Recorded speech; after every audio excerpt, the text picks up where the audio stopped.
The fluorescent lights of Hannam Elite Market hummed above Seoul's wealthiest shoppers. Designer heels clicked against marble floors. Cartier bracelets caught the afternoon light. And in the middle of aisle 7, an elderly man stood frozen. His weathered hands trembled as he counted crumpled one notes. His basket held simple things. Rice. Dried fish. A small bottle of sesame oil. But the numbers didn't add up. They never did anymore. One by one, he began removing items. The rice stayed. The fish went back. The sesame oil, his late wife's favorite, returned to the shelf. Around him, shoppers in hummy scarves glanced away. A woman in pearls actually stepped backward, as if poverty were contagious. The cashier's fingers hovered impatiently over the register. And then, a warm hand reached past him. A black card slid across the counter. "I'll cover everything," a soft voice said. "Please put the fish and oil back in his bag." The elderly man turned. Standing beside him was a young woman with rich dark brown skin and the kindest eyes he had ever seen. She smiled gently. No cameras. No audience. No expectation. Just kindness. Pure and unrehearsed. The old man bowed deeply, his eyes glistening. "Thank you," he whispered in broken English. You are a good person." She simply nodded, collected nothing, not even his name, and walked away. Her heels disappeared into the crowd. Gone. Like she had never been there at all. But the old man watched her leave with something flickering behind his aged eyes. Something knowing. Something ancient. Because he had spent 73 years reading souls. And hers was extraordinary. What she didn't know, what she couldn't possibly have known, was that this frail, humble grandfather was the most protected man in South Korea. And his grandson was the man they called the Black Crown Heir. Korea's most feared mafia boss. Sometimes, one act of kindness changes a life forever. Before we continue, tell us in the comments where you're watching from and what you think you would have done in Daniela's place. We'd love to hear your thoughts. And if you enjoy powerful Afro-Korean love stories like this one, please like, share, and subscribe to the channel. Now, let's continue. 3 hours earlier, Daniela Michael stepped off the KTX train at Seoul Station with nothing but a leather carry-on and a heart full of questions. The March wind bit at her cheeks. Cherry blossoms hadn't bloomed yet, but the city already smelled like rain and possibility. She pulled her camel coat tighter and studied the skyline. Glass towers kissed grey clouds. Neon signs flickered in the distance. Somewhere beneath this glittering surface, her past waited. But she wasn't ready to face it. Not yet. 12 hours earlier. Lagos, Nigeria. Her father's voice had been ice. "You will not go to Seoul, Daniela. I forbid it." Chief Michael Adeyemi stood behind his mahogany desk like a king defending his throne. His study smelled of old money and older secrets. "I'm 29 years old, Papa," she said quietly. "You cannot forbid me anything. I can when it concerns him." The word hung in the air. Him. They never spoke his name. But Daniela knew exactly who her father meant. Present day. Seoul. She found her hotel in Gangnam, a sleek boutique property with floor-to-ceiling windows overlooking the Han River. The suite was elegant. White orchids on the nightstand. A handwritten welcome note in Korean and English. But Daniela barely noticed. She dropped her bag on the bed and stared at her reflection in the window. Dark skin glowing against the grey city light. Tired eyes that held too many memories. She had told herself this trip was professional. A consulting project for a Korean luxury brand expanding into African markets. But that was only half true. The other half. She pressed her palm against the cold glass. The other half was something she had buried for 5 years. A name. A face. A single night in Monaco that had changed everything. And then, nothing. He had vanished. Like smoke. Like a dream she wasn't allowed to keep. That same afternoon, she walked through Hanamdong to clear her mind. The neighborhood dripped with quiet wealth. Embassy cars glided past. Women in designer athleisure pushed $1,000 strollers. And then she saw the supermarket. Hannam Elite Market. Something pulled her inside. Later, she would wonder if it was fate. Or something far more deliberate. Inside the market. The old man caught her attention immediately. Not because he looked poor. But because he looked lonely. He moved through the aisles slowly, touching items with reverence. His hanbok was traditional but worn. His shoes were old but clean. He carried himself with dignity, the kind earned through decades of survival. But when he reached the register, when the numbers appeared on the screen, his dignity cracked. Just slightly. Just enough for Daniela to see. She watched him remove items one by one. She watched the cashier's impatient sigh. She watched the wealthy shoppers pretend he didn't exist. And something inside her, something inherited from her grandmother, from generations of Nigerian women who believed kindness was currency, moved her forward. She didn't think. She simply acted. After the payment, the old man tried to stop her. "Please," he said. "I cannot accept." "You already have," she smiled. "It's done. But I don't know you. You don't need to." He studied her face with unsettling intensity. "What is your name, child?" She hesitated. Something about his gaze felt different. Sharper than it should have been. "Daniela," she said finally. "Just Daniela." "Just Daniela," he repeated slowly. "I am Lee Haraboji. Just an old man." She laughed softly. "Then it's nice to meet you, just an old man." He bowed again, deeper this time. "You will be blessed," he whispered. "I promise you this." She didn't understand the weight of his words. Not then. She simply smiled, touched his arm gently, and walked out of the store. She never looked back. She never saw the black sedan parked across the street. She never noticed the man in the driver's seat speaking urgently into his phone. "Sir. Someone approached your grandfather today." Across the city. 30 minutes later. The Lee Corporation headquarters occupied 4 to 7 floors of Seoul's most expensive real estate. But the true power lived on the 48th. A private floor. No windows. No official records. Just one man. Lee Seo-jun sat behind his black marble desk, reviewing intelligence reports from Singapore. His suit was immaculate, bryony, custom-fitted, pure obsidian. His face revealed nothing. It never did. At 36 years old, he had learned that silence was more powerful than speech. That stillness unnerved enemies more than violence ever could. His phone buzzed. He glanced at the screen. Haraboji detail, urgent. His jaw tightened.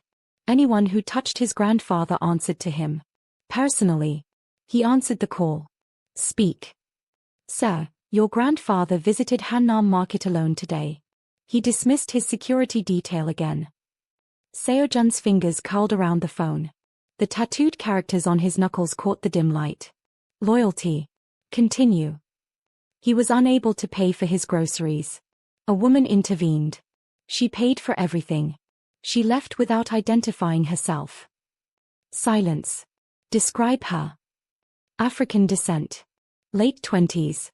Well-dressed but not ostentatious. She called herself Daniela. No surname given. She left on foot toward Itaewon. Seo-jun's eyes narrowed. "Get me everything. Face recognition. Hotel registrations. Flight manifests. I want to know who she is by midnight." "Yes, sir." He ended the call. For a long moment, he simply sat there. Thinking. His grandfather was the most important person in his life. The man who had raised him after his parents' assassination. The man who had taught him that true power came from wisdom, not cruelty. And some stranger, some woman, had shown him kindness. Unprompted. Unrewarded. Real. In Seo-jun's world, that was rarer than diamonds. More valuable than gold. And infinitely more dangerous. Because if she was genuine, she was unlike anyone he had ever encountered. And if she wasn't, he would destroy her himself. That evening, Daniela found a small pojangmaka near Itaewon. A street tent restaurant with plastic stools and soju bottles. Not her usual environment.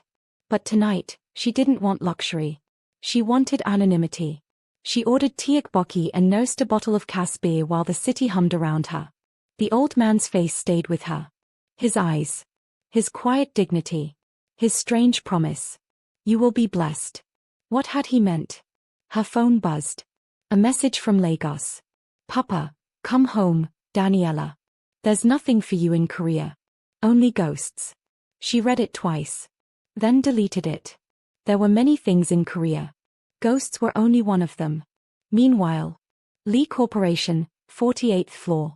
The intelligence report landed on Seo-jun's desk at exactly 11:47 p.m. He opened the folder. His heart stopped. The photograph showed a woman walking through Incheon Airport. Dark skin glowing under fluorescent lights. Elegant posture. Simple clothing that somehow looked like couture. She was beautiful. That was obvious. But that wasn't what froze him. It was her eyes. Those soft, expressive eyes that held both warmth and secrets. He had seen those eyes before. 5 years ago. Monaco. A charity gala at the Hotel de Paris. He had been there on business, negotiating a ceasefire with a European syndicate. She had been there as a guest, though he never learned whose. They had spoken for exactly 23 minutes. 23 minutes that had somehow lasted longer than years. She had laughed at his dry humor.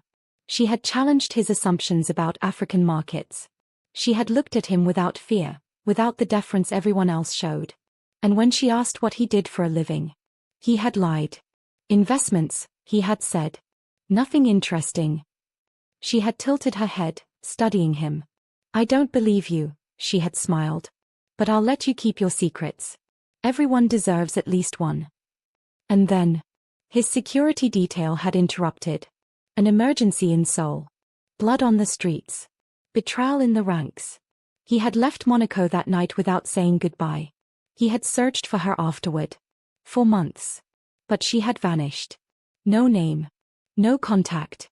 Just a memory of warm brown eyes and a laugh that haunted his dreams. Now. She was here. In Seoul. And she had shown kindness to the only family he had left. Seo-jun closed the folder.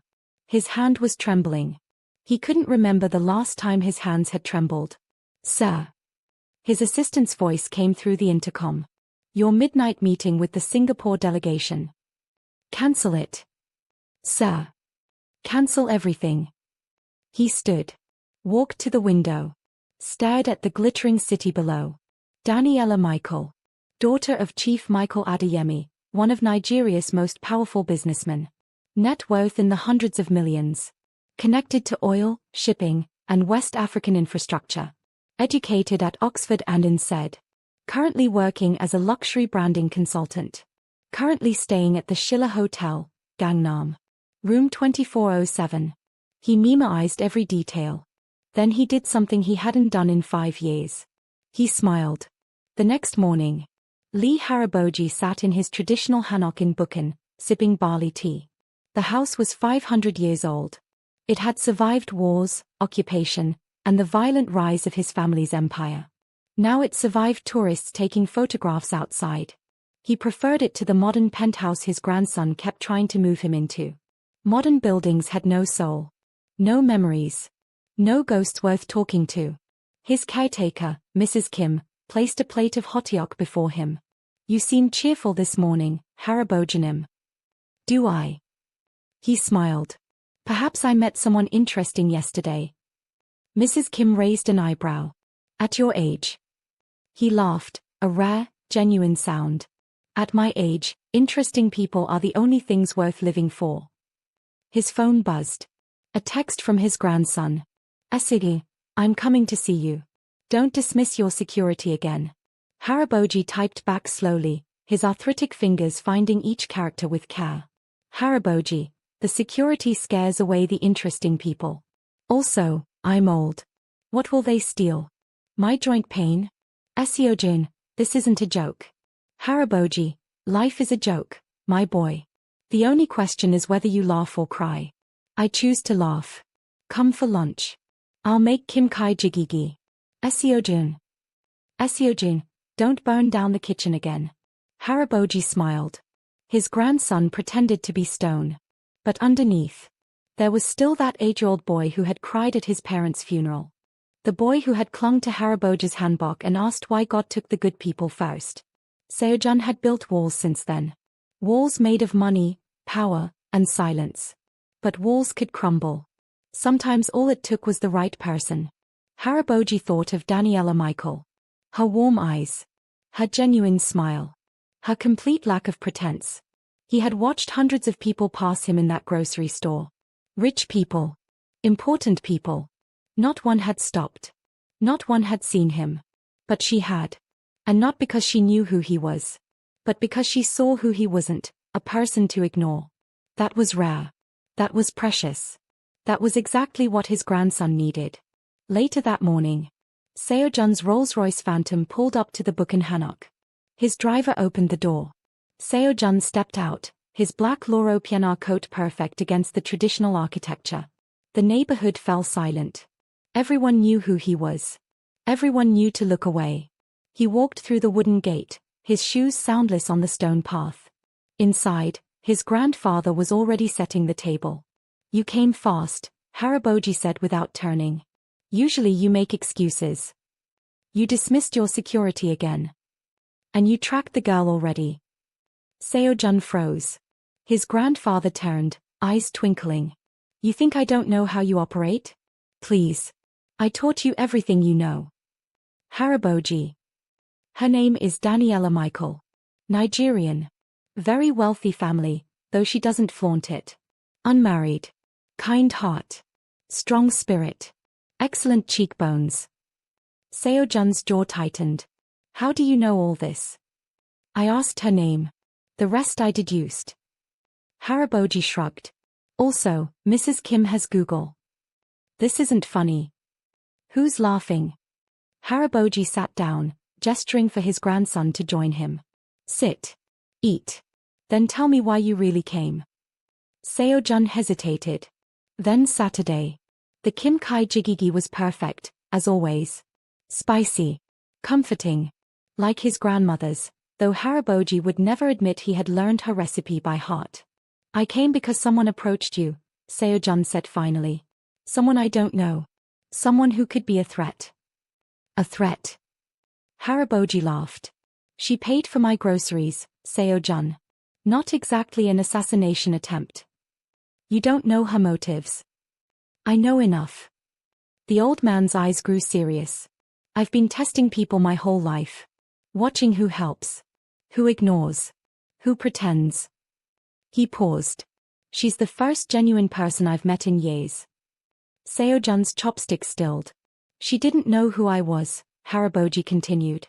Didn't recognize my face. Didn't expect anything. She saw an old man struggling and she helped.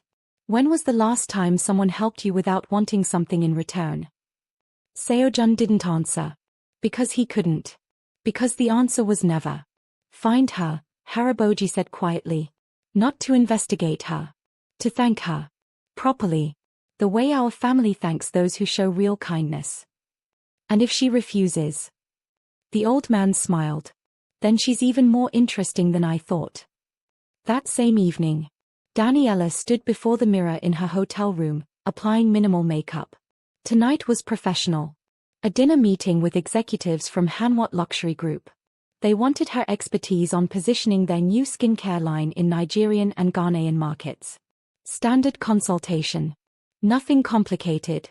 But her hands wouldn't stop trembling. She didn't know why. Maybe it was jet lag. Maybe it was being back in Korea, so close to memories she had tried to forget. Maybe it was the strange feeling that someone was watching her. She had felt it all day. A prickle at the back of her neck. A shadow just beyond her peripheral vision. She told herself it was paranoia. Seoul was overwhelming.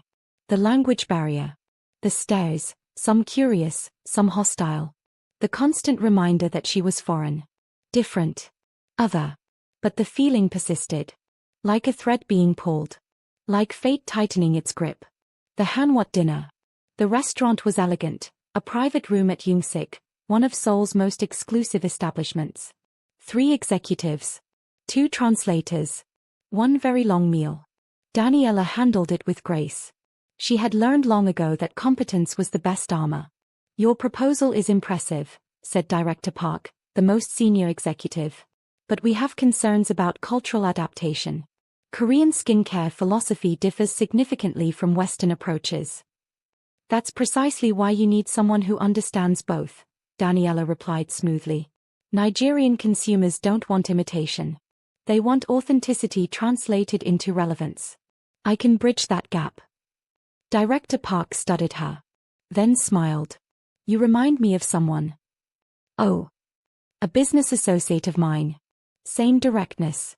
Same intensity. He paused. His name is Lee Seo-jun. Have you heard of him?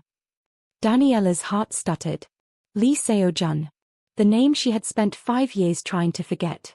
The man who had vanished from Monaco without a word. The ghost she had chased through Google searches and sleepless nights.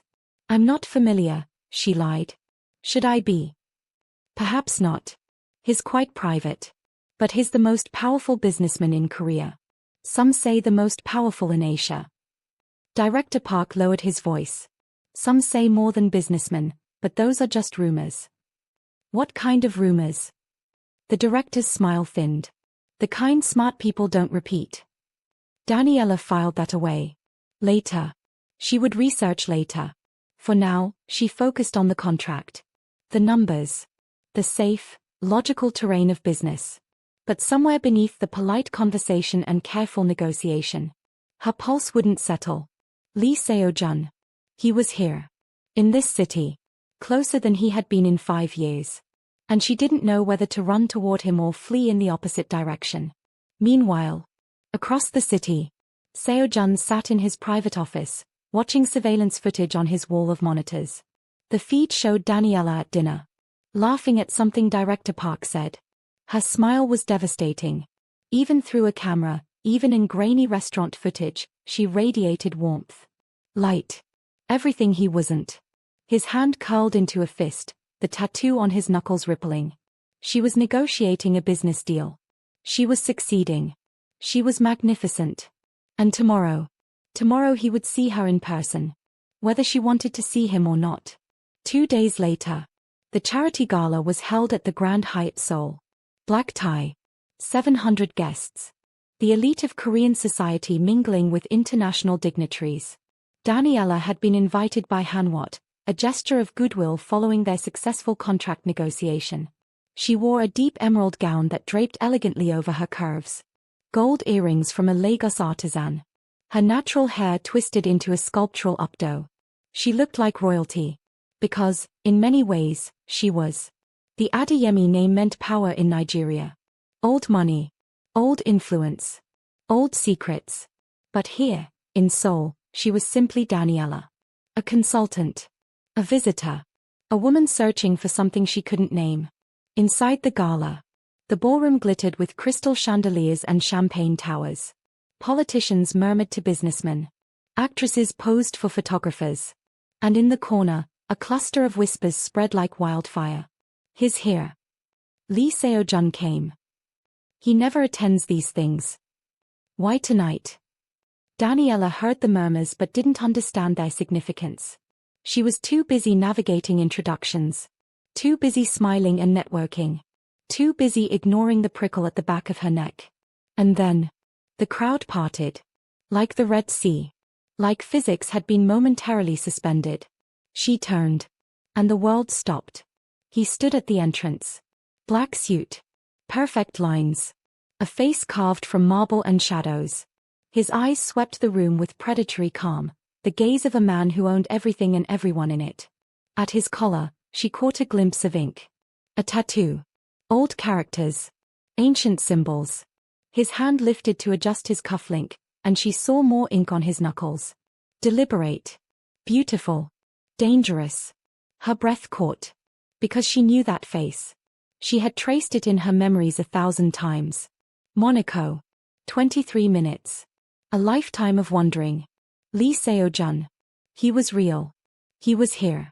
And he was looking directly at her. Across the room. Seo-jun's heart hammered beneath his ribs. But his face revealed nothing. It never did. 5 years. 5 years of searching. 5 years of wondering if she had been real or just a dream. Now she stood before him in emerald silk, looking like a queen from a different world. His world was darkness. Blood. Silence. But she was light. And he wanted to steal that light. To hold it. To keep it safe in his chest where nothing gentle ever survived. He moved toward her. The crowd parted without being asked. People stepped aside instinctively, sensing the dangerous energy radiating from him. She didn't step aside. She didn't look away. She simply watched him approach. Calm. Curious. Fearless. God, she was fearless. The collision. We've met before. His voice was low. Soft. A voice designed for shadows and secrets. Daniela held his gaze. Have we? Monaco. 5 years ago. A charity gala at the Hotel de Paris. You wore gold. Her pulse jumped. He remembered. You left without saying goodbye, she said quietly. I know. No explanation. No number. No name. I know. That was rude.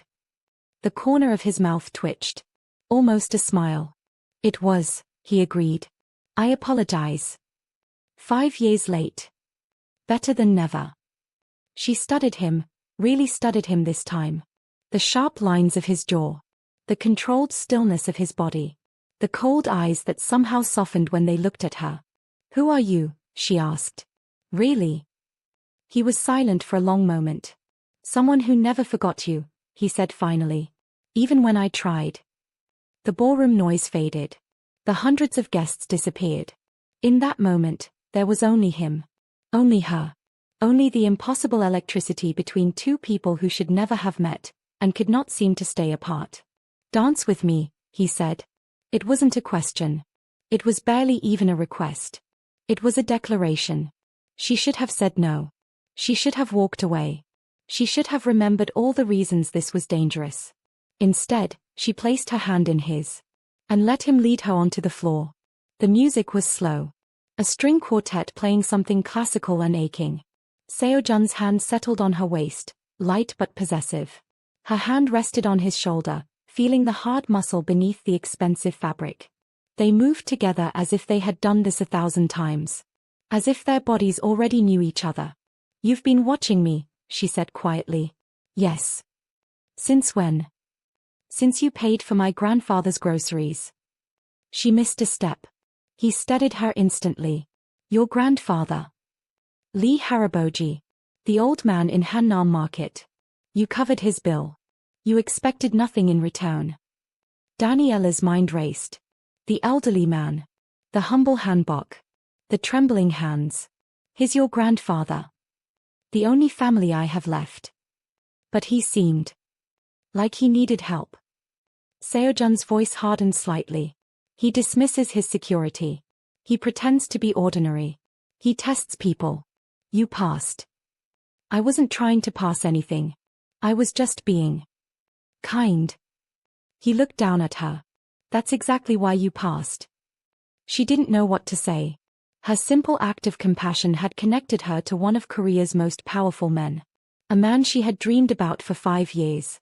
A man whose tattoos and cold eyes suggested he was far more dangerous than any businessman. What do you really do? She asked. And don't say investments. His jaw tightened. I protect what's mine. That's not an answer. It's the only answer I can give you. For now. The music shifted.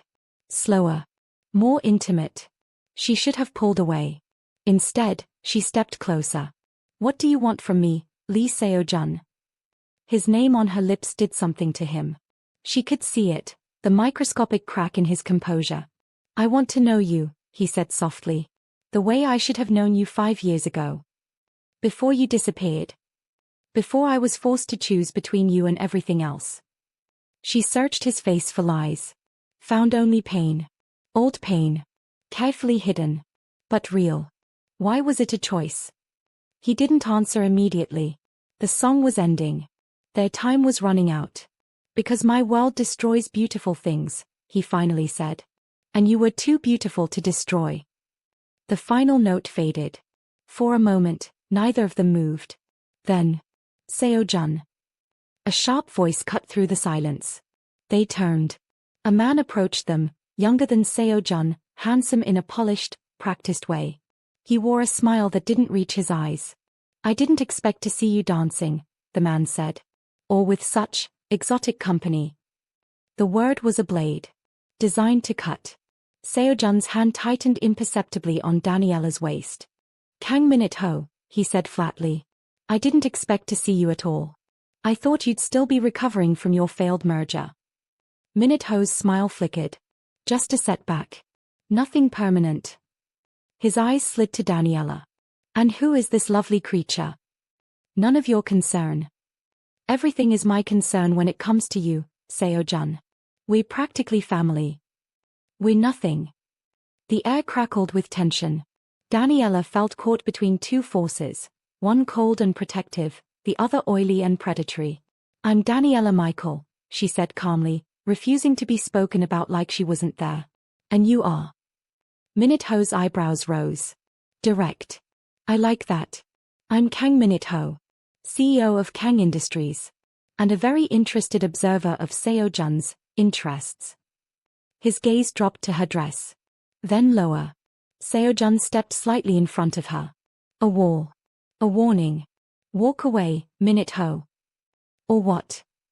The silence stretched. Heavy. Dangerous. Then Minute-Ho laughed, bright and false. Relax. I'm not here to cause trouble. He glanced at Daniela one more time. But we'll meet again, Miss Michael. I'm sure of it. He walked away. But his threat lingered. Like smoke. Like poison. After the gala, Seo-jun walked Daniela to the hotel lobby. Neither spoke. The silence was heavy with unspoken words. Who was that? She finally asked. An enemy. He seemed to know you well. He knows of me. That's different. Seo-jun paused by the elevator. Minute-Ho's family and mine have history. Bad history. He blames me for his father's downfall. Was it your fault? His father was a traitor. He deserved worse than downfall. The casual admission chilled her. Worse. Seo-jun's expression didn't change. There are things about my world you don't want to know, Daniela. Things that would make you run. Maybe I'm tired of running. He studied her, really studied her. Looking for weakness. Finding only strength. You should run from me, he said softly. I'm not good. I'm not safe. I'm everything your father probably warned you about. She flinched. What do you know about my father?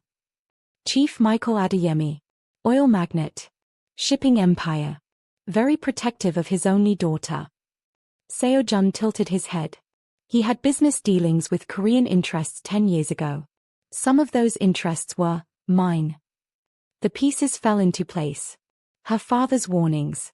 His insistence that she never go to Korea. His fury when she announced this trip. My father knows who you are, she whispered. Yes. What did you do to him? Nothing. Seo-jun's voice was flat. But he saw what I did to others. And he was smart enough to be afraid. She stepped back. 1 step. 2. He let her go. I won't chase you, he said quietly. That's not who I am. But know this, I've spent 5 years looking for you. I've spent 5 years remembering your laugh.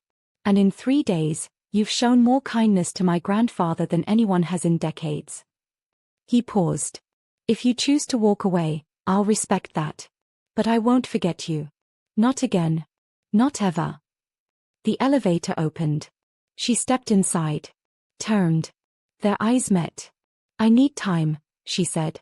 To think. Take all the time you need. The doors began to close. At the last moment, she called out, Monaco. Why didn't you come back for me? His answer came just before the doors sealed. Because I wasn't ready to deserve you. Then he was gone. And she was alone with the echo of his words. And the terrifying realization that she didn't want to run at all. The next morning, Daniela woke to sunlight streaming through her hotel windows. And a text from a blocked number. Unknown, have breakfast with me. My driver will pick you up at 9. Haraboji. She stared at the message. The grandfather. He had her number somehow. Of course he did. She was in Seo-jun's world now. Nothing was private. Nothing was safe. But something about the old man's invitation felt genuine. Warm. Like a grandfather's summons rather than a summons from power. She decided to trust her instincts. Book in Hanok. 9:47 a.m. The traditional house was beautiful. Ancient. Peaceful. Completely at odds with the brutal modern world she had glimpsed last night. Haraboji greeted her at the gate. You came, he said, smiling. Good. I made John. My grandson thinks I'll burn down the kitchen, but I've been cooking for 60 years without incident. Daniela smiled despite herself. You're his grandfather. The one from the market. The one whose groceries you paid for. Yes. He led her inside. Thank you for that, by the way. It was very kind. You didn't need my money, did you? He chuckled. No. I have enough money to buy that entire market. But money doesn't tell you about a person's soul. Kindness does. They sat in the traditional main room, surrounded by antiques and memories. Haraboji poured tea with steady hands. My grandson spoke to you last night. He did. He also watched you sleep. Daniela nearly choked on her tea. What? Security cameras in the hotel hallway. He wasn't being creepy, well, perhaps a little creepy, but he wanted to ensure Minute-ho didn't try anything. Minute-ho has a history of targeting people Seo-jun cares about. Seo-jun cares about me. Haraboji raised an eyebrow. Child, he's cared about you for 5 years. He just couldn't admit it until now. An hour later. They talked about everything. About her childhood in Lagos. About his childhood in Seoul during occupation. About loss and resilience and the strange way fate connected people. Your grandson is dangerous, Daniela said finally. Isn't he? Extremely. He's involved in things. Things that aren't legal. Also correct. Why are you telling me this? Haraboji set down his tea. Because you deserve honesty. Because if you're going to run, I want you to run knowing the full truth. And because if you choose to stay. He paused. You need to understand what staying means. What does it mean? It means you'll be protected. Forever. Unconditionally. No one will ever harm you while he breathes. Haraboji's eyes grew serious. But it also means you'll share his enemies. His battles. His darkness. And you think I can handle that? I think you're the only person who can handle him. The old man smiled. He's been winter his whole life, Daniela. Perhaps it's time someone taught him spring. That afternoon, Daniela walked the streets of Bukhan alone, thinking. About Seo-jun. About her father's warnings. About the life waiting for her in Lagos, safe, predictable, empty. And about the life being offered here, dangerous, uncertain, alive. Her phone rang. Lagos area code. Her father. She answered. Papa. Come home. His voice was tight. I know you've been seen with Lee Seo-jun. My people tell me everything. That man is a monster, Daniela. You don't know him. I know enough. I know what his family has done. What he has done. I will not lose my daughter to the Korean underworld. I'm not lost. Not yet. But if you stay, if you continue down this path, you will be. She stared at the Hanok rooftop stretching toward the sky. Maybe I want to choose my own path, Papa. Even if it destroys you. Even if it saves me. Silence. Long and heavy. If you choose him, her father said slowly, you are no longer my daughter. The line went dead. She stood there, phone in hand, tears streaming down her face. She had never been alone. Not really. But now. Now she understood what choosing love might cost. Meanwhile, Lee Corporation headquarters. Seo-jun's phone buzzed. A message from his security team. Alert. Chief Adeyemi has dispatched private security to Seoul. Mission unclear. Possible extraction of Daniela Michael. His hand curled into a fist. The tattoo on his neck pulsed with his heartbeat. Her father wanted to take her away. By force if necessary. Seo-jun wouldn't allow it. Not now. Not ever. He picked up his phone and dialed. Prepare the estate, he said quietly. And double security around the woman. No one approaches her without my authorization. No one. 3 days later. Daniela received an invitation. Handwritten. Delivered by courier. Join me for dinner. There's something you need to see. Lee Seo-jun. An address was printed below. A location outside Seoul. The mountains. She should have refused. Instead, she found herself in the back of a black Mercedes, winding up roads she didn't recognize. The driver didn't speak. Neither did the two guards flanking the car. Whatever she was heading toward, it was significant. She could feel it in the air. Heavy. Charged. Inevitable. The Lee family estate. The compound was ancient. Hidden in the mountains. Walls surrounded by forest. A main house that looked more temple than residence. Guards everywhere. Silent. Watchful. Seo-jun met her at the entrance. He wore all black, as always, but tonight his jacket was open slightly at the collar. His tattoo was visible. Complex characters climbing up his neck. Legacy. Blood. Silence. "Thank you for coming," he said. "Did I have a choice?" "Always." He offered his hand. "But I hoped you'd choose yes." She took his hand. His skin was warm. Steady. Safe. He led her inside. The main hall. Candles flickered on ancient wooden tables. Scrolls hung on the walls, some centuries old. At the center of the room, Haraboji sat waiting. "Ah, she came," the old man said cheerfully. "Good." The food was getting cold. Daniela laughed despite herself. The tension in her shoulders eased slightly. Whatever happened tonight, these two men were trying. In their strange, dangerous, powerful way, they were trying to include her. To welcome her. To claim her. After dinner, Seo-jun walked her through the gardens. Cherry blossoms were finally blooming, late this year, but worth the wait. Petals fell around them like pink snow. "My parents were murdered when I was 8, he said suddenly. Daniela stopped walking. "I found them. In the main hall. The same room where we just ate." His voice was flat. Empty. Controlled.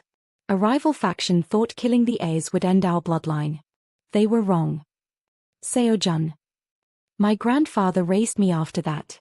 Taught me everything. How to lead. How to survive. How to become so powerful that no one would ever hurt my family again."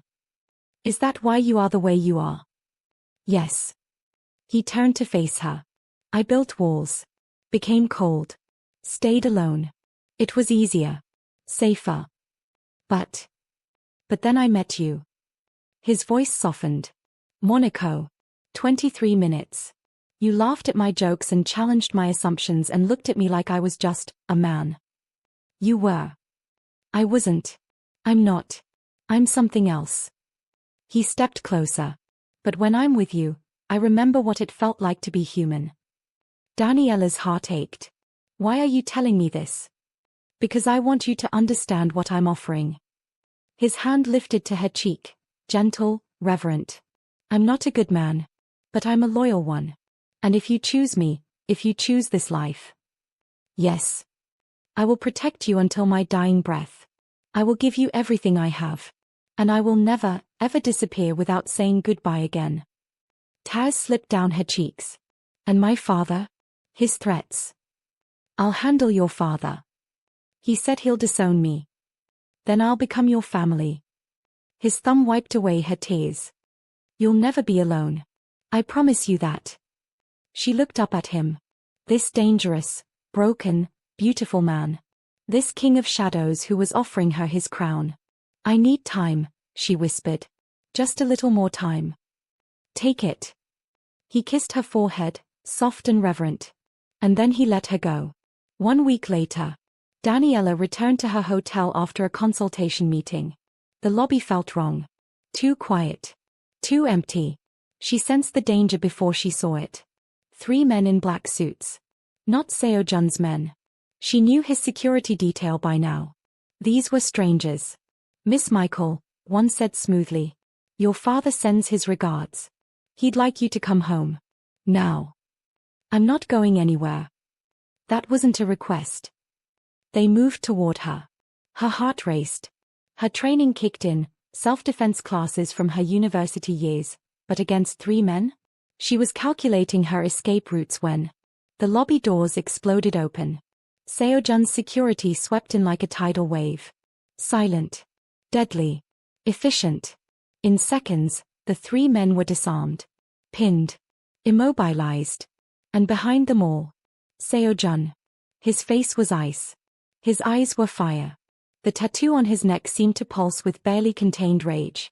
"Touch her again," he said softly, and I'll send your bodies back to Lagos in pieces."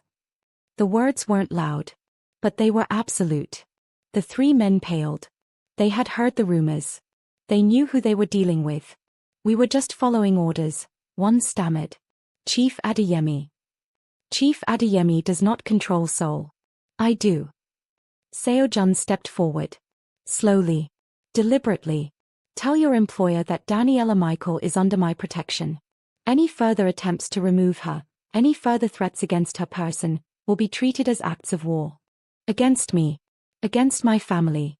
Against everything we represent." He smiled. A cold, terrible smile. "I don't think he wants that war." Later that night, Daniela sat in Seo-jun's private penthouse, wrapped in a blanket, still trembling. He had given her space. Privacy. Time to process what had almost happened. But she could feel him nearby. Watching. Protecting. Always protecting. "I can't go back," she said finally. "My father will never forgive me." "Then don't go back." "It's not that simple. My family, my mother, everyone will." "Daniela." He sat beside her. "Your father threatened you. He sent men to take you by force. That's not love. That's control." She looked at him through tear-blurred eyes. "And you? What do you call what you do?" "Protection." "What's the difference?" "I would never hurt you to keep you." His voice was raw. "I would never force you. I would never trap you." He took her hand. "If you told me right now that you wanted to leave, wanted to return to Lagos and never see me again, I would let you go. It would destroy me. But I would let you go." She believed him. God help her, she believed him. "I don't want to go," she whispered. "Then stay." "Stay where?" He lifted their joined hands. Kissed her knuckles. His tattoo brushed against her skin, warm and permanent. "Stay with me." And in that moment, in that quiet, impossible moment, Daniela made her choice. She leaned in. He met her halfway. The kiss was soft at first. Tentative. Then deeper. More urgent. Months of longing condensed into a single breath. When they finally pulled apart, both were trembling. "Stay with me," he said again. "Yes," she whispered. And the world tilted on its axis. But across the city, Kang Min-ho watched surveillance footage of Seo-jun's men dismantling Chief Adeyemi's security team. His jaw tightened. So the Black Crown A has finally found his weakness. He smiled slowly. Perfect. Daniela has made her choice. But Kang Min-ho now knows Seo-jun's greatest vulnerability. And somewhere between Lagos and Seoul, Chief Adeyemi is planning his next move. The war is just beginning. And Daniela Michael is caught in the center of it. 2 weeks later. Seoul had never felt more alive to Daniela. The cherry blossoms had reached full bloom. Pink petals drifted through Gangnam like confetti from heaven. And for the first time in years, perhaps ever, she felt like she belonged somewhere. Not because of the luxury penthouse she now called home. Not because of the security detail that followed her everywhere. But because of him. Lee Seo-jun. The man who watched her like she was the only real thing in his world of shadows. Morning light. She woke to an empty bed. But not empty for long. The balcony doors were open, and Seo-jun stood against the Seoul skyline, phone pressed to his ear. His voice was low. Dangerous. Speaking in rapid Korean she couldn't fully follow. But she caught fragments. Singapore. Shipment. Consequences. When he ended the call, his shoulders were tense. She approached quietly, wrapping her arms around him from behind. He stiffened, just for a moment, then relaxed into her touch. "Business?" she asked softly. "Always." "Bad business?" He turned, cupping her face in his hands. The tattoo on his wrist caught the morning light. "Nothing you need to worry about." "That's not an answer." "It's the only one I can give you right now." She studied his eyes. Tired. Guarded. But still soft when they looked at her. "One day," she said quietly, "you'll trust me with the full truth." "One day," he agreed. "But not today. Today, I want you to smile." "Why?" "Because my grandfather is coming for lunch, and he'll know immediately if something is wrong. The man reads minds." Daniela laughed. It was a sound Seo-jun had become addicted to. Warm. Real. Light in his darkness. Lunch at the penthouse. Haraboji arrived with Mrs. Kim and 3 containers of homemade banchan. The food here is too fancy, he complained, arranging dishes on the marble dining table. No soul. No history. Just presentation. Grandfather, I have a private chef. Exactly my point. Haraboji waved dismissively. Private chefs cook for Instagram. Grandmothers cook for hearts. Daniela helped him set the table, earning an approving nod. This one has manners, Haraboji said to Seo-jun, don't ruin her. I'll try. Try harder. Seo-jun's lips twitched. Almost a smile. Almost human. Daniela caught it and felt her heart expand. This cold, dangerous man, this king of Seoul's underworld, became someone else entirely around his grandfather. Softer. Younger. The boy he might have been if tragedy hadn't carved him into stone. After lunch, Haraboji pulled Daniela aside while Seo-jun took a call. How are you adjusting? The old man asked gently. Truly. It's overwhelming, she admitted. Everything moves so fast. The security. The secrecy. The constant awareness that someone might be watching. That feeling never fully disappears, Haraboji said. But it becomes background noise. Like traffic. Like rain. How long did it take you? Decades. He chuckled. But I was born into this. You're choosing it. That's harder. And braver. She looked toward the window, where Seo-jun paced with his phone. He's different with me, she said quietly. Gentler. Is that real? Or is he just performing? Haraboji followed her gaze. My grandson has worn masks his entire life. With politicians. With enemies. With allies who might become enemies. He paused. But with you? He doesn't know how to perform. You confuse him. You make him feel things he buried decades ago. Is that good? It's terrifying. The old man smiled. For both of you. But the best things usually are. That evening, Seo-jun found Daniela on the balcony, watching the city lights flicker to life. He stood beside her in silence. Their shoulders touched. My grandfather approves of you, he said finally. I know. He told me not to let you ruin me. Sound advice. She turned to face him. Will you? Ruin me? His jaw tightened. I'm trying not to. That's not reassuring. It's honest. He looked at her, really looked. My world is violent, Daniela. My enemies don't play fair. And now that you're with me, you're a target too. I knew that when I chose to stay. Knowing isn't the same as experiencing. His voice dropped. If anything happened to you because of me. Nothing will happen. You can't promise that. Neither can you. She stepped closer. But I'd rather face danger with you than safety without you. His eyes darkened. Something raw and desperate flickered beneath his composure. You shouldn't say things like that. Why not? Because they make me want to keep you forever. Maybe that's the point. He kissed her then. Not soft. Not tentative. Deep and desperate and consuming. His hands tangled in her hair. Her fingers gripped his shoulders. The city sparkled beneath them, and the world fell away. When they finally broke apart, both were breathing hard. Stay tonight, he whispered against her lips. Stay with me. She didn't answer with words. She simply took his hand and led him inside. The bedroom. Fade to black. 3 days later. Kang Industries headquarters. Minute-ho sat in his father's old office, surrounded by ghosts and grudges. The walls still bore photographs of the Kang Empire at its height.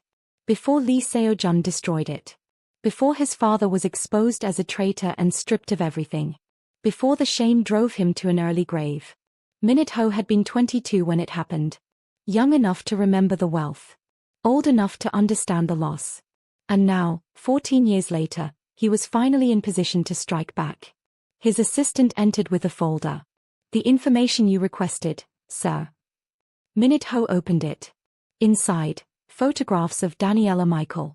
Walking through Gangnam. Dining with Haraboji. Entering Seo-jun's penthouse. leaving Seo-jun's penthouse the next morning, wearing the same dress. Minute-ho's smile was slow and cruel. The Black Crown heir has finally fallen in love. It appears so, sir. Do we have anything on the woman? Leverage. Her father, Chief Adeyemi. He's furious about the relationship. Our sources say he's planning something drastic.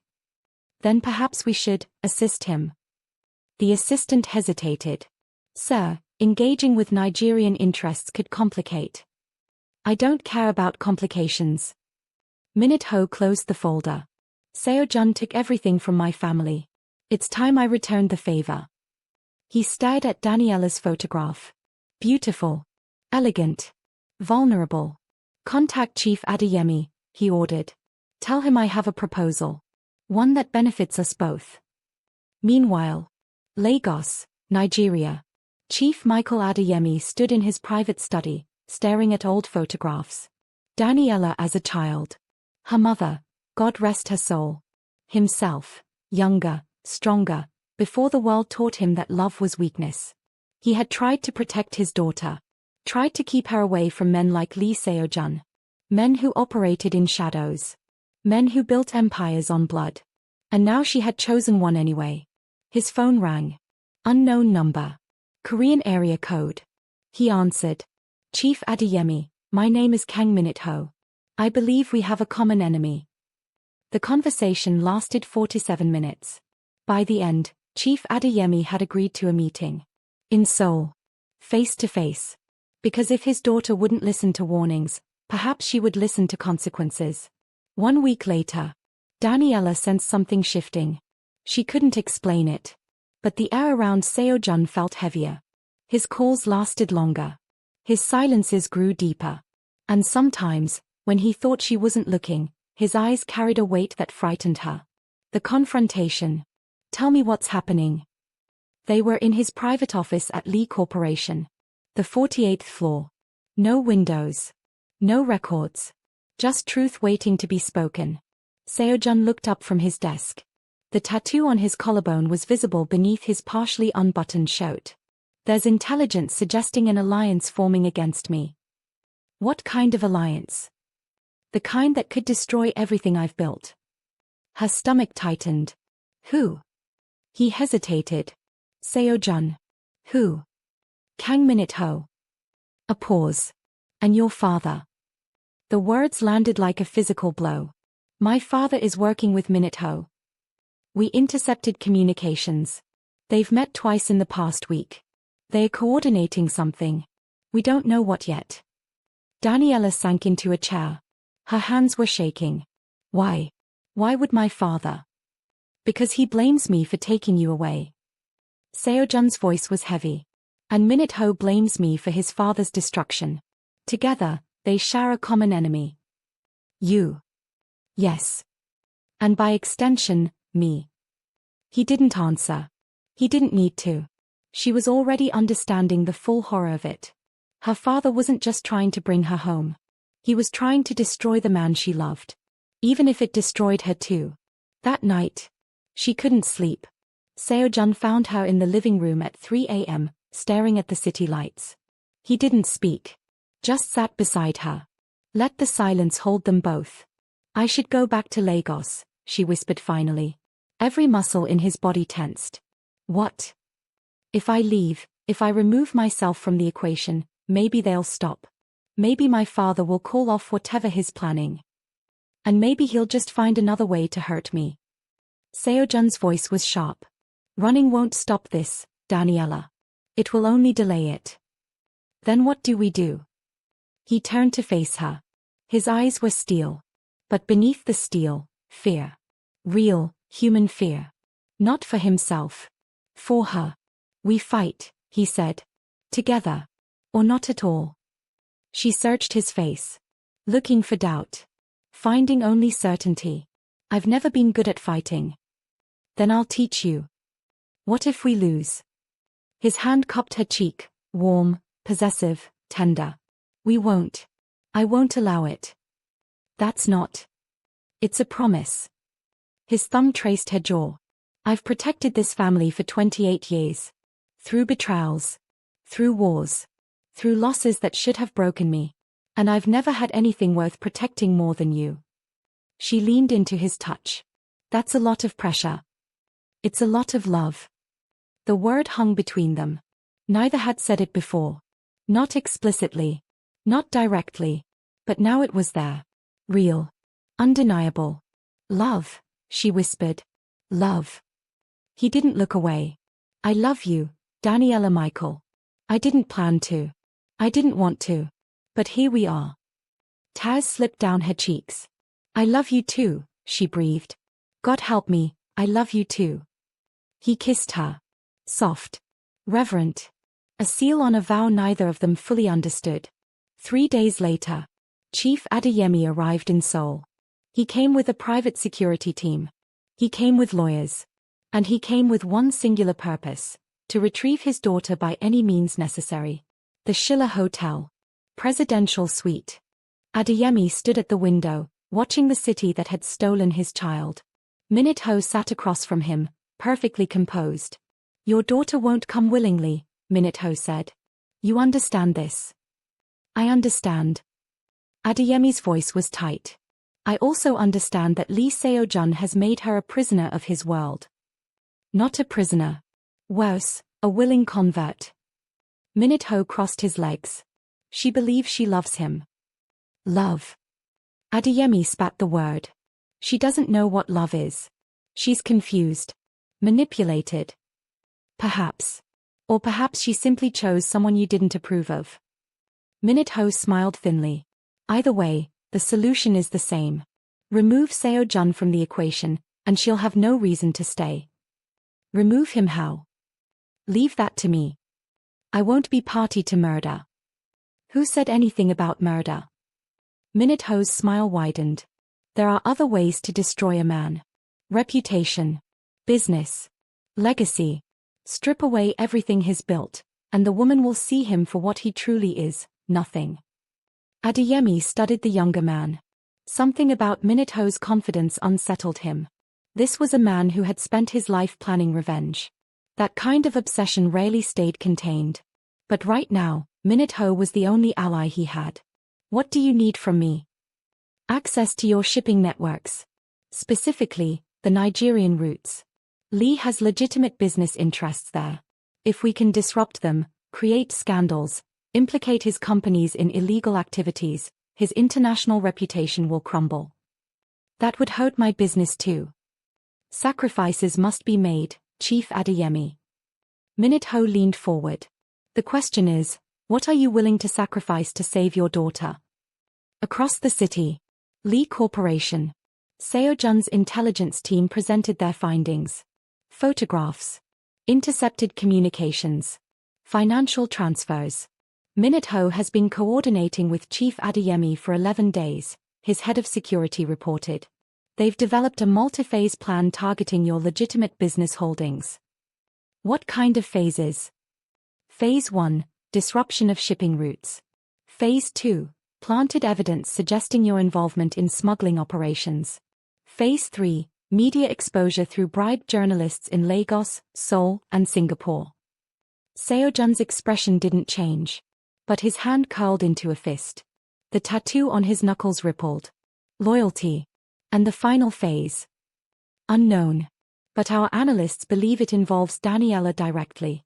Possibly a public confrontation designed to force her to choose between you and her family. Silence. Heavy and dangerous. Increase security on Daniela, Seo-jun said quietly. Triple it. I want eyes on her every moment she's outside this building. Yes, sir. And Minute-ho? Sir. Begin dismantling his network. Quietly. Systematically. I want him to feel the walls closing in before he even understands what's happening. And Chief Adeyemi. Seo-jun paused. Her father. The man who had raised her. The man who claimed to love her while plotting to destroy everything she had chosen. Leave him for now. Daniela will want to handle that herself. 2 days later. Daniela received a message from her father. Meet me at the Schiller. 3 p.m. Come alone. No guards. No Lee Seo-jun. This is family business. She stared at the text for a long time. then showed it to Seo-jun. You can't go, he said immediately. I have to. He's working with Minute-ho. This could be a trap. He's my father. That doesn't mean he won't hurt you. She looked at him, really looked. Saw the fear beneath his composure. The desperation he was fighting to control. I need to face him, she said softly. If I don't, if I keep hiding behind your protection, he'll never see me as anything but a victim who needs saving. You are saving yourself. By staying. By choosing. But he doesn't see it that way. She took his hand. Let me try to reach him. One last time. If it doesn't work. If it doesn't work. Then at least I'll know I tried. Seo-jun's jaw tightened. Every instinct screamed against this. But he had promised never to trap her. Never to control her. Never to become the very thing her father accused him of being. Security will be in the building, he said finally. Hidden. But close. If anything feels wrong, you say one word and they'll extract you. What word? Monaco. She almost smiled. Monaco it is. The Schiller Hotel. Presidential Suite. 3:07 p.m. Daniela entered alone. Her father stood by the window, the same position he always took when preparing for battle. You came, he said without turning. You asked me to. I demanded. There's a difference. He finally faced her. You look thin. Is he feeding you properly? I feed myself. I'm not a child, Papa. Clearly not, if you've decided to shower bed with a criminal. The words stung. But she held her ground. Seo-jun isn't what you think. He's exactly what I think. I've dealt with men like him my entire career. Charming. Powerful. Willing to do whatever it takes to get what they want. Adeyemi stepped closer. You're not special to him, Daniela. You're a conquest. A trophy. The moment he's bored, he'll discard you like all the others. There were no others. How naive you sound. I've seen his world, Papa. I've met his family. I understand more than you think. You understand nothing. His voice rose for the first time. You understand nothing about what it means to protect someone. To watch them walk into danger and be powerless to stop them. Silence. Heavy and aching. Is that what this is about? She asked quietly. You feel powerless. I feel like I'm losing my daughter to a man who will destroy her. No. She shook her head. You're losing control. That's what terrifies you. Not his world, your own inability to dictate mine. His face contorted. Rage. Pain. Fear. I am your father. Yes. But I am not your possession. Her voice was steady. Calm. I love him, Papa. I choose him. And if you can't accept that, if you continue working with Minute-ho to destroy him, then you need to understand something. What? You won't just lose him. You'll lose me too. Forever. The silence stretched. Outside, Seoul continued its eternal rhythm. Inside, two hearts broke in different directions. I can't accept this, Adeyemi finally whispered. I can't watch you destroy yourself. Then don't watch. Tears slipped down her cheeks. But don't try to stop me either. Because the only person destroying anything here is you. She turned to leave. His voice stopped her. Your mother would have understood. Daniela froze. They never spoke of her mother. Never. She would have seen what you see, Adeyemi continued, his voice cracking. She had the same foolish faith in people. The same belief that love could conquer everything. And was she wrong? Silence. She died believing she was right, he said finally. I've never known if that was a blessing or a curse. Daniela turned back. For the first time, she saw her father as he truly was, not a tyrant, but a broken man who had lost too much and couldn't bear to lose more. Let me live, Papa, she whispered. Let me make my own mistakes. Let me find my own happiness, even if it looks different from what you imagined. He stared at her. His little girl. His only child. The last living piece of his heart. I don't know how, he admitted. Then learn. The same way I'm learning. She crossed the room and embraced him. He stood frozen for a moment, then his arms wrapped around her, holding tight like he was afraid she would disappear. "I love you," he whispered. "That's all I ever wanted you to know." "I know, Papa. I know." But in the shadows, Minute-ho watched through a hidden camera. His jaw tightened. This wasn't the outcome he had planned. Adeyemi was wavering. Going soft. Ruining everything. "Change of plans," he muttered into his phone. "We proceed without the Nigerian. Accelerate the timeline." "Sir, the preparations aren't." "I don't care. Move now. Before Seo-jun realizes what's coming." That same night, the explosion ripped through Lee Corporation's Singapore subsidiary at exactly 11:47 p.m. No casualties, the building was empty. But the message was clear. "We can reach you anywhere. Anyone. Anytime. Seoul." Seo-jun's penthouse. He received the call while Daniela slept. His face didn't change as he listened to the report. But something inside him crystallized. Cold. Hard. Absolute. Casualties. None. The building was cleared for renovation. But the financial damage is significant. And the media is already picking up the story. Spin it as a gas leak. Pay whoever needs paying. Suppress everything else. "Yes, sir. But there's something else." "What?" "We traced the explosive materials. They came from Kang Industries' private supply chain." Minute-ho isn't even trying to hide his involvement. Seo-jun's hand curled around his phone. The tattoo on his wrist seemed to burn. "He wants me to know." "It appears so, sir. This is a declaration of war." "Then war it is." He ended the call. Stood in the darkness. Thought about what came next. Daniela stared. "Seo-jun." He turned. Her sleep-soft face was illuminated by city lights. Innocent. Trusting. Everything he had spent his life protecting. "Go back to sleep," he said gently. "What's wrong?" "Nothing you need to worry about tonight." She sat up. "You always say that. And it's never true." He approached the bed. Sat beside her. Took her hand. Minute-ho struck a facility in Singapore. No one was hurt. But his escalating. Her breath caught. "What does that mean?" "It means I can't wait any longer." His eyes were steel. "It means this ends. Now." "How?" "The way these things always end." He lifted her hand to his lips. Decisively. Fear flickered across her face. But beneath it, trust. "Promise me you'll come back." "I promise." "Promise me you'll still be you when this is over." He hesitated.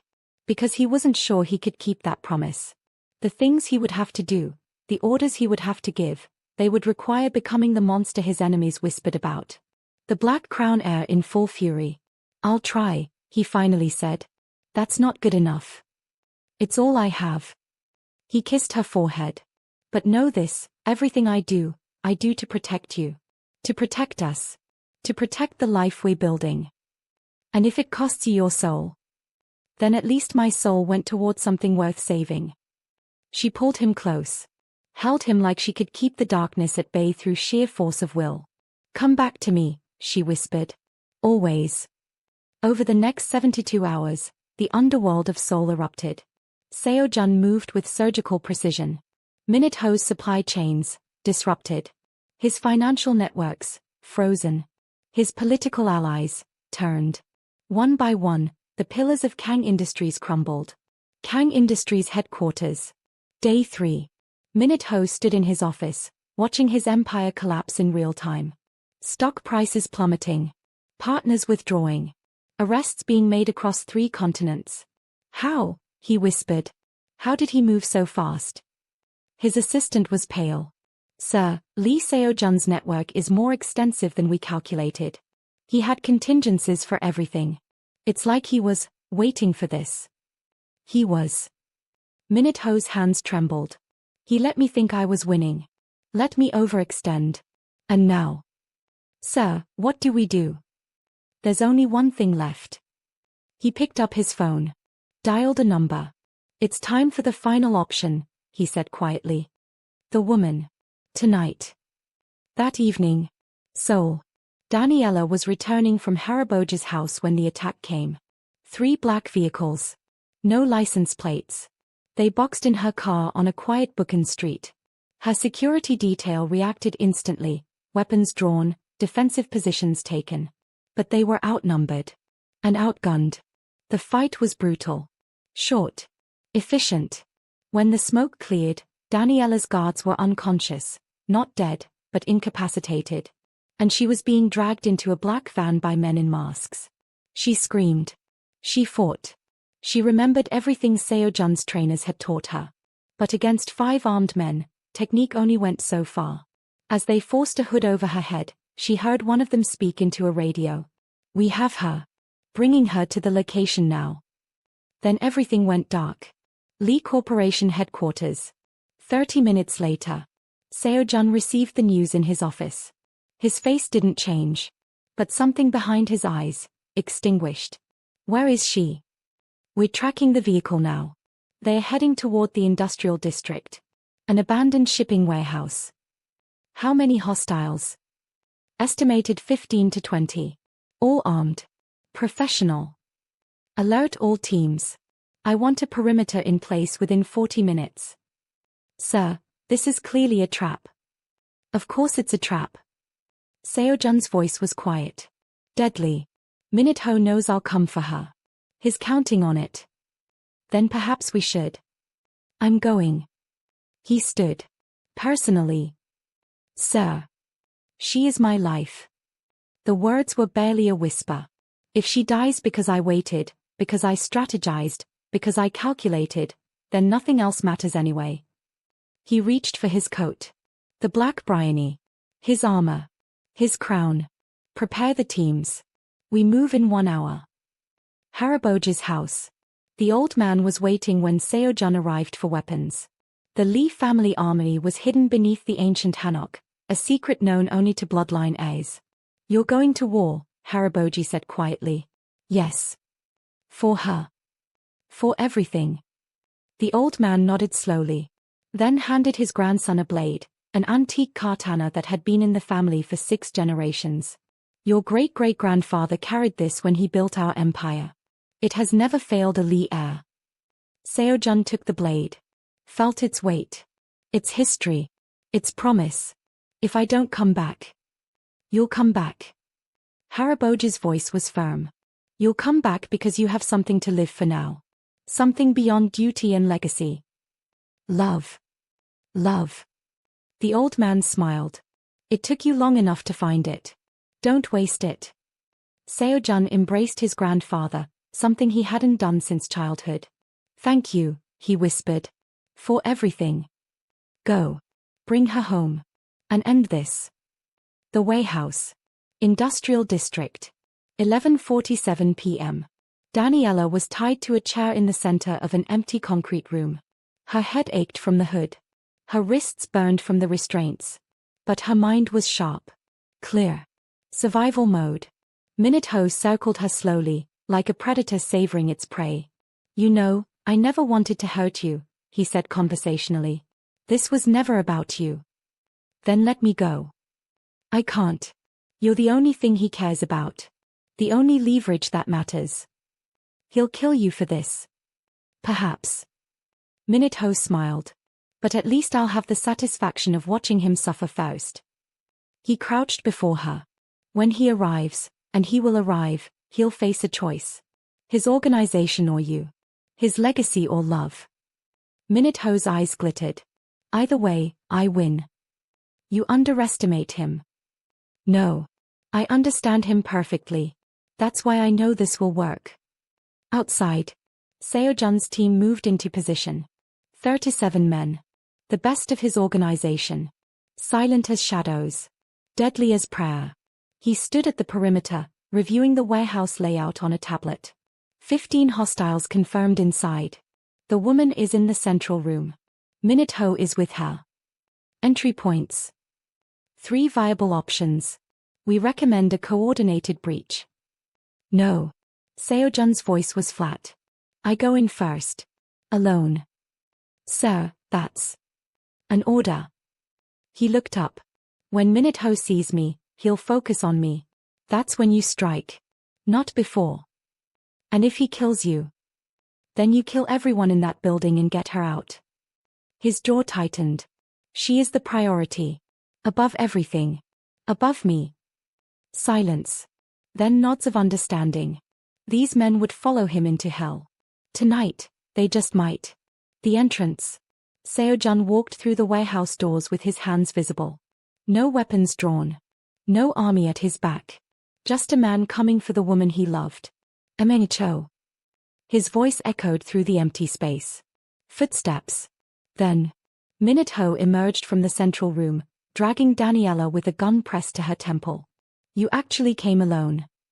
Minute-ho sounded almost impressed. I thought you'd bring an army. Release her. Why would I do that? She's the only thing keeping me alive right now. Seo-jun stepped closer. The tattoo on his neck was visible in the dim light. Blood. Legacy. Silence. What do you want, Minute-ho? Really? I want you to feel what I felt. Minute-ho's voice cracked. When you destroyed my father. When you took everything from my family. I want you to know that loss. Your father was a traitor. He betrayed my family. He got what he deserved. He was my father. The gun wavered. Daniela's eyes met Seo-jun's. Calm. Trusting. I'm here, her gaze seemed to say. I'm not afraid. You have two choices, Seo-jun said quietly. Release her and face justice through my organization. Or don't, and face something much worse. There's nothing worse than prison. There's me. Silence. Then, Seo-jun moved. Faster than Minute-ho could react. The gun fired. Daniela screamed. But the bullet missed, barely, as Seo-jun's hand diverted the barrel. They crashed to the ground. Fighting. Struggling. The teams breached. Chaos erupted. Gunfire. Shouting. The systematic dismantling of Minute-ho's forces. But in the center of it all, two men fought with primal fury. Minute-ho was younger. More desperate. But Seo-jun was trained for this. Raised for this. Born for this. The fight ended with Seo-jun's knee on Minute-ho's chest, the antique katana pressed to his throat. Yield, Seo-jun growled. Kill me. Just kill me and end it. No. Seo-jun's eyes were ice. Death is too easy. You'll live. You'll watch your empire become nothing. You'll spend the rest of your life knowing you failed. He stood. Looked at Daniela. She was free now, released by his men, trembling but whole. He crossed to her in 3 strides. Pulled her into his arms. Held her like he could press the fear right out of her body. I'm here, he whispered. I'm here. It's over. You came. I'll always come. She sobbed against his chest, the adrenaline finally releasing. And in that moment, surrounded by chaos and violence and the aftermath of war, they were simply two people holding on to each other. The way they always should have been. 1 month later. Seoul in April was magnificent. Cherry blossoms fell like pink rain. The air smelled of renewal. And in a traditional hanok in Bukhan, 2 families became one. The ceremony. Haraboji presided, as tradition demanded. But the traditions themselves were a blend, Korean and Nigerian, ancient and modern, sacred and personal. Chief Adeyemi stood beside his daughter. He had returned to Seoul 2 weeks earlier, humbled and changed. Minute-ho's arrest had exposed how close he had come to destroying the person he loved most. The reckoning had been painful. But necessary. I was wrong, he had told Daniela. About Seo-jun. About you. About everything. I know, Papa. Can you forgive me? She had taken his hand. I can try. If you can try to accept my choices. I can. His voice had cracked. I will. The vows. Seo-jun stood in traditional hanbok, black with silver threading that caught the light like starlight. His tattoos were visible at his wrists and neck. He had stopped hiding them. Stopped hiding anything. Daniela wore emerald green, the color she had worn at the gala where they had reunited. The color of their beginning. I never believed in fate, Seo-jun said quietly, holding her hands. I believed in strategy. Control. Power. But then you paid for an old man's groceries. Without recognition. without reward. And everything I believed shattered. Tears slipped down her cheeks. You showed me that kindness still exists, he continued. That light can survive in darkness. That I could be more than my legacy. He paused. You are my heart, Daniela Michael. My peace. My home. She stepped closer. I came to Seoul looking for answers, she said softly. I found questions instead. Hard ones. Dangerous ones. But I also found you, this impossible, terrifying, beautiful man who looked at me like I was worth protecting. She touched his face. You are my strength, Lee Seo-jun. My challenge. My forever. The kiss. Soft. Sweet. A promise sealed. The gathered witnesses, family, allies, friends, applauded. But the couple barely heard them. They were lost in each other. The way they always would be. That evening. The Lee family estate. The reception blended Korean and Nigerian traditions. Jollof rice beside bibimbap. Palm wine beside soju. Afrobeat rhythms intertwining with panzori. Haraboji danced with Mrs. Kim. Chief Adeyemi learned to eat with chopsticks, badly. And through it all, Daniela and Seo-jun stayed close, touching, laughing, whispering. Like teenagers in love. Like an old married couple already. Like everything in between. Midnight. They stood on the estate's balcony, watching the stars. What happens now? She asked. Whatever we want. That's terrifyingly open-ended. He smiled, a real smile, the kind he still gave rarely but freely. Life with you will be terrifying. I've accepted this. She laughed. That warm, golden laugh he had fallen in love with 5 years ago. I love you, she said simply. I love you too. He pulled her closer. Kissed her forehead. Held her against the spring night. Below them, the city sparkled with infinite possibility. Above them, the stars witnessed their vows. And somewhere between the two, their story continued. Written in kindness. Sealed in sacrifice. Eternal in love. The grocery store was crowded. Hannam Elite Market on a Saturday afternoon. Designer bags and expensive strollers everywhere. And in aisle 7, where it all began, an elderly woman struggled with her cart. Her grandchildren had forgotten her. Her wallet was short.